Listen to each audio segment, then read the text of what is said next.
Okay, what is trade balance?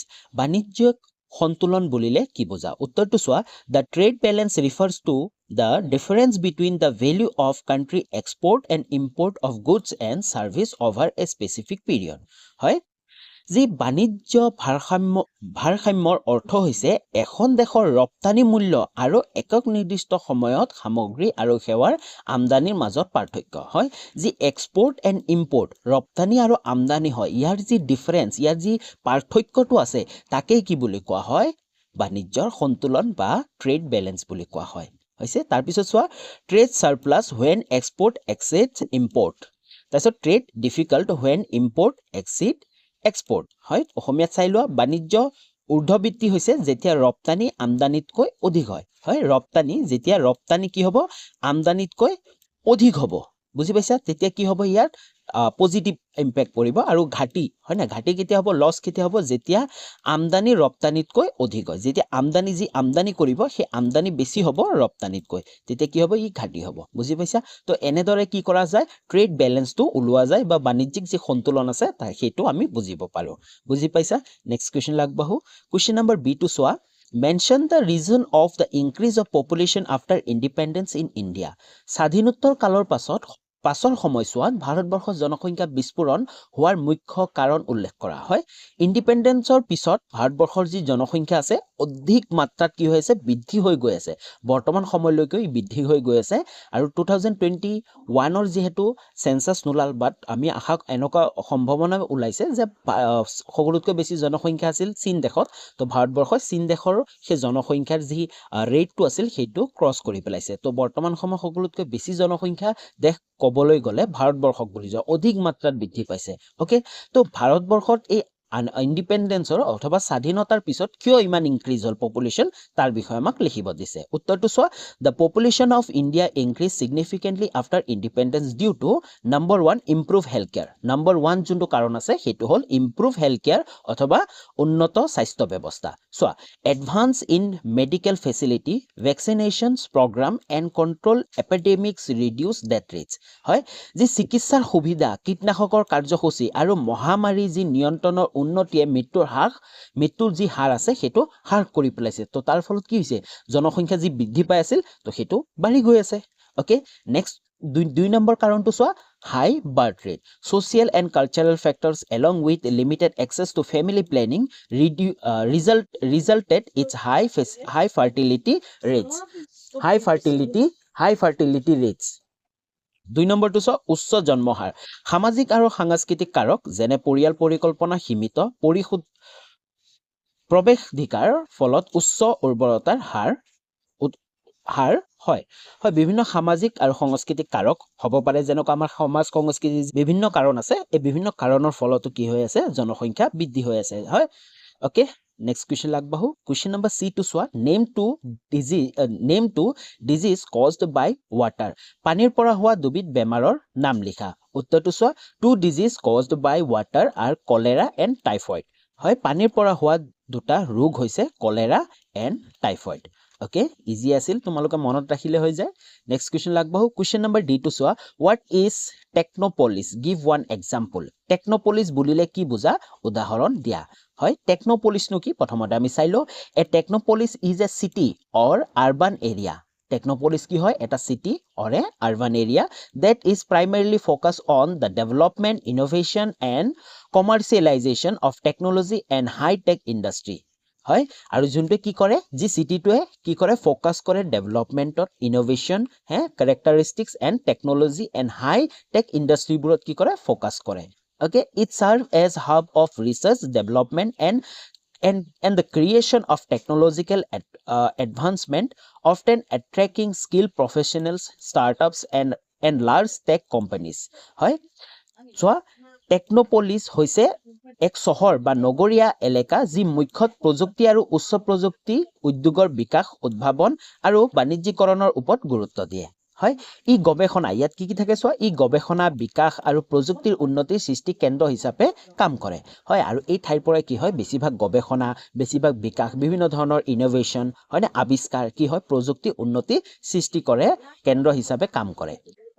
প্ৰায় দক্ষ পেছাদাৰী ষ্টাৰ্টআপ আৰু বৃহৎ প্ৰযুক্তিৰ কোম্পানীৰ আকৰ্ষিত কৰে আৰু এই ঠাইটোৱে বেছিভাগ কি কৰে যিমানবোৰ দক্ষ ব্যক্তি আছে বা ষ্টাৰ্টআপবোৰ আছে বা বৃহৎ উন্নত কোম্পানীবোৰ আছে কোম্পানীবোৰ কি হয় আকৰ্ষিত হয় ওকে চোৱা example Silicon Valley in California USA যদি আমি এটা উদাহৰণ দিবলৈ যাওঁ টেকনোপলিস সিটিৰ এটা উদাহৰণ দিবলৈ যাওঁ তেনেহলে উত্তৰটো কি হ'ব Silicon Valley in California USA হয় উদাহৰণ আমেৰিকা যুক্তৰাষ্ট্ৰৰ কেলিফৰ্নিয়াৰ সিলিকন ভেলি তেনেদৰে আমাৰ ভাৰতবৰ্ষৰো আছে এখন চহৰক যোনটো চহৰক ভাৰতৰ সিলিকন ভেলি বুলি কোৱা হয় যদি তোমালোকে জানা অলৰেডি কোৱেশ্চন এটাত আলোচনাও কৰিছিলো যদি তোমালোকে জানা তেনেহলে কমেন্ট কৰি জনাবা যাৰ সঠিক কমেন্ট হয় তাক মই শাউট আউট দিম ওকে তো ভাৰতবৰ্ষৰ কোনখন চহৰক সিলিকন ভেলি বুলি কোৱা হয় তো তোমালোকে কমেন্ট কৰি জনাবা বুজি পালা নেক্সট কোৱেশ্চন চোৱা ই number কোৱেশ্চনটো why sugar industry is called a seasonal industry চেনি উদ্যোগক কিয় ঋতু ভিত্তিক উদ্যোগ বোলা হয় হয় উত্তৰটো চোৱা the sugar industry is called a seasonal industry because sugarcane হয় কিহৰ কাৰণে seasonal industry কোৱা হয় sugarcane-ৰ কাৰণে the primary raw material আৰু এই sugarcane-টোৱে হৈছে কি sugar industry primary raw materials it harvests once a year during a specific season আৰু কি ই হাৰভেস্ট কৰা হয় কেতিয়া বছৰৰ এটা টাইমতে কৰা হয় হয় স্পেসিফিক এটা সিজনত কোৱা হয় the crushing mills operates only during the harvesting period which typically lasts for a few months making the production of sugar dependent on the seasonal availability of sugarcane therefore the industry express fluctuations and activity based on harvest cycle তো যেহেতু এই সিজনৰ ওপৰতে sugar কেনবোৰ উৎপাদন কৰা হয় হয়নে হাৰভেস্ট কৰা হয় তো তাৰ কাৰণে কি কৰে এই ইন্ডাস্ট্ৰিবোৰে এই সেই স্পেসিফিক সিজনটো টাইমতে কি হয়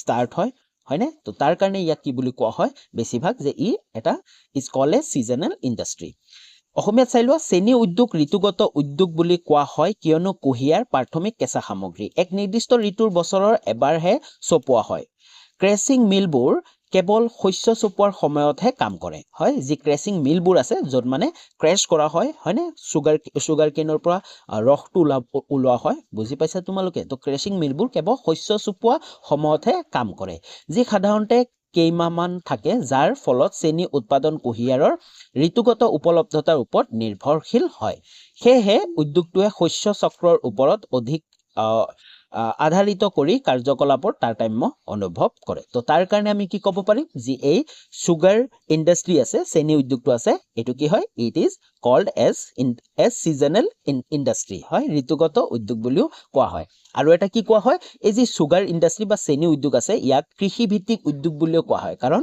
এই গোটেই ইন্ডাস্ট্ৰিটো ডিপেন্ড কৰে কিহৰ ওপৰত কৃষি কিহৰ ওপৰত সুগাৰ কেন ওপৰত হয় না আৰু সুগাৰ কিন্তু এটা কি হয় এটা এগ্ৰিকালচাৰ হয় তো এটুক আমাক কি বুলি কোৱা হ'ব এগ্ৰিকালচাৰেল ইন্ডাস্ট্ৰি বুলিও কোৱা হয় কিন্তু ওকে মনত ৰাখিবা তোমালোকে এক নম্বৰ আহিও যাব পাৰে অলৰেডি আহিছিল আগৰ বছৰত নেক্সট কোৱেশ্চন লাগবাহু কোৱেশ্চন নম্বৰ F টো চোৱা write the characteristics of footloose industry হয় চলন্ত শিল্প উদ্যোগৰ বৈশিষ্ট্য লিখা উত্তৰটো চোৱা footloose industry are characterized by following features number 1 to চোৱা কি হয় ইন্ডিপেন্ডেন্স ফ্ৰম ৰ মেটেৰিয়েলছ আৰু এই যি ইন্ডাস্ট্ৰিবোৰ আছে এই ইন্ডাস্ট্ৰিবোৰ ইন্ডিপেন্ডেন্ট হয় কিহৰ পৰা ৰ মেটেৰিয়েলছৰ পৰা These industries are not tied to specific location based on the availability of raw materials that can be set up anywhere as raw material cost or availability is not a primary concern. হয় যে কেঁচা সামগ্ৰীৰ পৰা স্বাধীনতা কেনেদৰে চোৱা এই উদ্যোগবোৰ কেঁচা মালৰ উপলব্ধতাৰ ওপৰত আধাৰিত কৰি নিৰ্দিষ্ট স্থানৰ সৈতে বান্ধ খাই নাথাকে হয় নিৰ্দিষ্ট এটা স্থানত কি বান্ধ খাই নাথাকে সেইবোৰ যিকোনো ঠাইতে স্থাপন কৰিব পাৰি কিয়নো কেঁচা মালৰ ব্যয় বা উপলব্ধতা প্ৰাথমিক চিন্তা নহয় নেক্সট টু চোৱা নম্বৰ 2 হল মোবিলিটি চোৱা mobility footloose industry can relocate easily due to their light raw materials minimal transportation cost and small physical space requirements they are often influenced by factors such as labor availability government's policies or access to market rather than geographical location দুই নম্বৰটো কি কৈছে গতিশীল food loose যি উদ্যোগবোৰ আছে তেওঁলোকৰ পাতল কেঁচা সামগ্ৰী নিম্নতম পৰিবহন ব্যয় আৰু সৰু ভৌতিক স্থানৰ প্ৰয়োজনীয়তাৰ বাবে সহজে স্থানান্তৰ কৰিব পাৰি তেওঁলোকে প্ৰায় ভৌগোলিক অৱস্থানৰ সলনি শ্ৰমিকৰ উপলব্ধতা চৰকাৰী নীতি বা বজাৰৰ প্ৰৱেশাধিকাৰৰ দৰে কাৰকৰ দ্বাৰা প্ৰভাৱিত হয় ওকে নেক্সট কুৱেশ্যন আগবাঢ়ো কুৱেশ্যন নম্বৰ G2 চোৱা for what reason market gardening is practiced in the nearby area of town হয় উদ্যান কৃষিৰ অনুশীলন কিয় চহৰ অঞ্চলৰ ওচৰে পাজৰে দেখা যায় উদ্যান কৃষি যিবোৰ এগ্ৰিকালচাৰাল মাৰ্কেট গাৰ্ডেনিং আছে সেইবোৰ কিয় চহৰ অঞ্চলৰ ওচৰে পাজৰে দেখা যায় উত্তৰটো চোৱা মাৰ্কেট গাৰ্ডেনিং ইজ প্ৰেক্টিচ নিয়াৰ টাউন ফৰ সেভাৰেল ৰিজন বহুত কেইটা ৰিজনৰ কাৰণে হয় number 1 to proximity to urban market it allow quick access to urban area where fresh products is high demand reducing transportation cost and spoilage হয় প্ৰথম কাৰণটো হল কি নগৰীয়া বজাৰৰ ওচৰত হোৱাৰ ই নগৰ অঞ্চললৈ দ্ৰুতৰ প্ৰৱেশ অনুমতি দিয়ে হয় অতি সোনকালে কি হ'ব পাৰে নগৰ অঞ্চললৈ যাব পাৰে যাতে যিবোৰ সামগ্ৰী আছে সেই সামগ্ৰীবোৰ বেয়া হৈ নাযায় হয়নে য'ত সতেজ উৎপাদিত উচ্চ চাহিদা থাকে যাতায়াতৰ হ্ৰাস কৰে আৰু নষ্ট নহয় আৰু উচ্চ থাকিলে কি হ'ব যি যাতায়াতৰ খৰচ আছে সেই খৰচটো কি হ'ব কমি যাব দুই নম্বৰটো চোৱা land ability town outstrike often have a small plot of land available for intensive small scale farming making it suitable for growing high value crop in a limited space হয় দুই নম্বৰ কাৰণটো চোৱা ভূমিৰ উপলব্ধতা চহৰৰ উৎকণ্ঠত প্ৰায় গভীৰ ক্ষুদ্ৰ পৰিমাণৰ কৃষিৰ বাবে সৰু মাটি উপলব্ধ থাকে যাৰ ফলত ই সীমিত স্থানৰ উচ্চ মূল্যৰ শস্য খেতি কৰাৰ বাবে উপযুক্ত হয় ওকে নেক্সট কুৱেশ্যন আগবাঢ়ো কুৱেশ্যন নম্বৰ H2 চোৱা give example of tertiary activities তৃতীয় বৃত্তিৰ অন্তৰ্গত লোকৰ উদাহৰণ দিয়া উত্তৰটো চোৱা example of tertiary activities includes tourism and education হয় যিসকল ব্যক্তি টুৰিজম এণ্ড এডুকেশ্যনৰ লগত লগ হৈ থাকে বা তেওঁলোকৰ বৃত্তি হয় তো সেই সকল ব্যক্তি কি বুলি কোৱা হ'ব টাৰ্চিয়াৰী এক্টিভিটিৰ পিপল বুলি কোৱা হ'ব এক্সাম্পলটো চাই লোৱা tourism যেনে activities such as travel agencies hotels and tour guide that support tourism যিসকল আছে হোটেলছ বোৰ আছে যিসকল হোটেলছ কৰে ট্ৰেভেল এজেন্সি বোৰ আছে হয়নে টুৰ গাইড বোৰ আছে সেই সকল কি হ'ব টাৰ্চিয়াৰী এক্টিভিটি পাৰসন বুলি কোৱা হ'ব এণ্ড সেকেন্ড চোৱা এডুকেশ্যন যেনে schools college and training centres providing knowledge and skill okay অসমীয়াত চাই লোৱা এক নম্বৰ হ'ব পৰ্যটন ভ্ৰমণ সংস্থা হোটেল আৰু ভ্ৰমণ নিৰ্দেশনাৰ বাবে কাৰ্যকলাপ যি পৰ্যটন সমৰ্থন কৰে আৰু শিক্ষা হ'ব জ্ঞান দক্ষতা প্ৰদান কৰা বিদ্যালয় মহাবিদ্যালয় আৰু প্ৰশিক্ষণ কেন্দ্ৰ তো এইবোৰ হ'ব কি তৃতীয় বৃত্তিৰ অন্তৰ্গত লোকৰ উদাহৰণ ওকে নেক্সট কুৱেশ্যন আগবাঢ়ো নেক্সট কুৱেশ্যনটো চোৱা আই নম্বৰ একেবাৰে সহজ name two north bank tributaries of Brahmaputra river Brahmaputra নদীৰ উত্তৰ পাৰৰ দুখন উপনৈৰ নাম লিখা Answer to so the north bank tributaries of Brahmaputra rivers are Suansiri river and Dibang river. উত্তৰটো কি হ'ব সোৱণশিৰি নদী আৰু দিবাং নদী Next question number J on the basis of human development how countries of the world are classified মানৱ উন্নয়নৰ আধাৰত পৃথিৱীৰ ৰাষ্ট্ৰসমূহক কেনেকৈ শ্ৰেণী বিভাজন কৰা হয় উত্তৰটো চোৱা Countries of the world are classified based on human development into 4 categories. Keita categories bhag kora hoy 4 categories 4 categories. Number 1 very high human development. Junbur dekhot bahut besi development hoy heburok ki kuntu shrenit kora hoy classify kora hoy very high human development and second high human development third hol medium human development and fourth junto ase low human development তেনেদৰে অসমীয়া মিডিয়ামৰ কাৰণে চোৱা বিশ্বৰ দেশবোৰক মানৱ বিকাশৰ ওপৰত আধাৰিত কৰি চাৰিটা শ্ৰেণীবদ্ধ কৰা হয় সেইকেইটা হল অতি উচ্চ মানৰ উন্নয়ন দুই নম্বৰটো হল উচ্চ মানৰ উন্নয়ন তিনি নম্বৰটো মধ্যমানৰ উন্নয়ন আৰু নিম্ন মানৰ উন্নয়ন ওকে বুজি পালা আশা কৰো তোমালোকে গোটেইবোৰ উত্তৰ বুজি